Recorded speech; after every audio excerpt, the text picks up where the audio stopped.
Good morning. This is John Hesse, Cahokia Presbyterian Church. We're reading from Of Moose and Men by Tori Martin and Doug Peterson, and reading the chapter entitled Gum and Giddy-up. I was minding my own business in the checkout lane at Walmart, and standing in line behind me was a mother with her 8-year-old boy. Noticing the items I'd placed on the conveyor belt, the lady struck up a conversation. "You have kids, I take it," she said. "Nope. Why did you ask?" The lady gestured at the items I was purchasing. "Oh, that! The Archie Giant Digest is from my bathroom," I explained. She nodded her head slowly, gazing at me warily, and then her eyes drifted over to my large box of Bazooka Joe bubblegum. "You chew a lot of gum," she noted. I smiled. "Not really. My dad never let us chew gum when I was a kid. Said it made us look sassy. I still don't chew gum. I just get Bazooka Joes for the comics and the jokes. It's a subtle form of rebellion, and the jokes are good." I motioned toward my 6-pack of Cracker Jacks and merrily continued. "I'm not crazy about Cracker Jack either. It gets stuck in my teeth, but I'll eat it. Cracker Jack is really all about the prizes. Got a killer skull and crossbones temporary tattoo last week that lasted a couple of days. Pretty cool." She stared back at me as if I were completely out of my mind. So, I shot a glance into her cart and smiled at her son. "Looks like your mom's getting a lot of vegetables," I said. The kid looked back at me sadly. "Yeah, I'm sorry." The kid just shrugged. By this time, the cashier had scanned all my purchases and handed me back 2 $1 bills and some change. "Thank you, ma'am, but could I get the ones and quarters?" I asked the checkout lady. "I want to try my luck at the crane machine on the way out. It's got a stuffed Spider-Man this week." The cashier gave me my quarters, so I grabbed my bag and headed off. I was only a few feet away when I heard the boy comment to his mom, "I want to be like him when I grow up." "No, you don't," said his mother. I was a little miffed by the lady's comment, so instead of going to the crane machine, I decided to spend 2 of my quarters on a joke just for them as they made their way out of Walmart. I climbed onto the electric horse ride, which was positioned right by the exit door. I made the most improbable of cowboys with my long red hair and large body precariously perched on top of a small electric horse. I barely fit in the plastic molded saddle. Undeterred, I leaned over, inserted my coins, and off I went. Sort of. The poor thing tried to lift me off, but it couldn't move. The horse made the most horrifying grinding sound. It strained every gear in its body, but it wouldn't budge. And I prayed it wouldn't pop any springs, the mechanical version of a hernia. But by this time I was committed. There was no backing down now. Meanwhile, I spotted the lady and her son coming directly for me, headed for the exit. "Have a nice day," I called out with a wave, while the horse continued to groan under my weight. The lady gave me a forced smile, and her son stared at me oddly. Then he turned to his mom and said, "Maybe I don't." Clearly, my attempt to increase my cool quotient with the kid had blown up in my face. But his perfect timing with that last line busted me up. As they exited the store, I broke out into a hearty laugh. I must have looked like a maniac. Fortunately, no one called security. However, a friend did call Rob at work later that day. "My wife just saw Tori riding the electric horse at Walmart." "I'd like to say you're probably mistaken," Rob said, "but unfortunately you're probably not."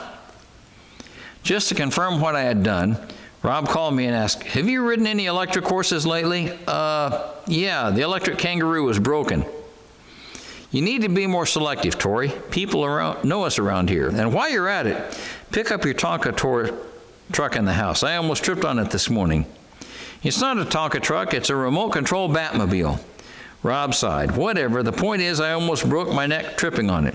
Just move it before I get back home." "I can't move it," I said. "The batteries are dead." "Then maybe you should pick it up.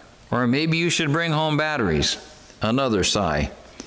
Despite Rob's misgivings about my behavior, I believe the incident at Walmart was proof that I had come a long way. When I was growing up in Washington State, I was terrified of what people thought about me. I'd been teased as a child because of my weight and shyness, and lack of athletic prowess, so I was perpetually petrified about doing anything that might draw attention and more bullying. I kept my real self locked away.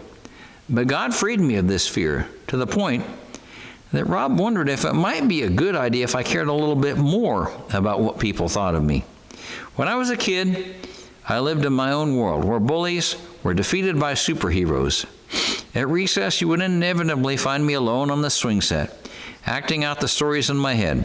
But I never dared to share this secret side of me with anyone for fear of being labeled even more uncool than I already was, if that were possible. It was as if I had a secret identity as a kid, which was only fitting because I was obsessed with superhero comic books. Like other ADHD children, I couldn't focus very well on regular books, and comic books helped me learn to read. I was particularly captivated by Batman and Superman. They guided their secret identities intensely, or at least Batman did. Superman could have put a little more effort into concealing his real self because he was obviously Clark Kent without glasses, although no one ever seemed to notice. Today, as a mature Christian, I know that my real identity is in Jesus, and I'm no longer afraid to be myself. That's why I'm not terrified to march into Walmart and buy Archie Comics, Bazooka Joe bubblegum, and Cracker Jack. That's also why I'm not afraid to tell people I decorated my office at home in a Superman and Batman theme, with a little Wonder Woman thrown in to show I don't discriminate. To my shock, the office has even been featured in several magazines and on a TV network. So now my secret identity and my secret lair are far from secret. I hated myself growing up. But today I'm happy to let people into my world. I'm even happy to share who I am through the very public character of Wooten Bassett, the goofy mailman I created for Focus on the Family's Adventures in Odyssey. Wooten, after all, was based on me. That calls for some explanation. While I was writing for Adventures in Odyssey, I once met with Paul McCasker, producer of the popular radio program. I told him I was finding it difficult keeping straight all the personalities and histories behind the myriad of characters on the show. Then what about creating a character based on you? Paul asked. What do you mean, based on me? You know, a character who's bumbling, bizarre, gullible, and naive. Wow!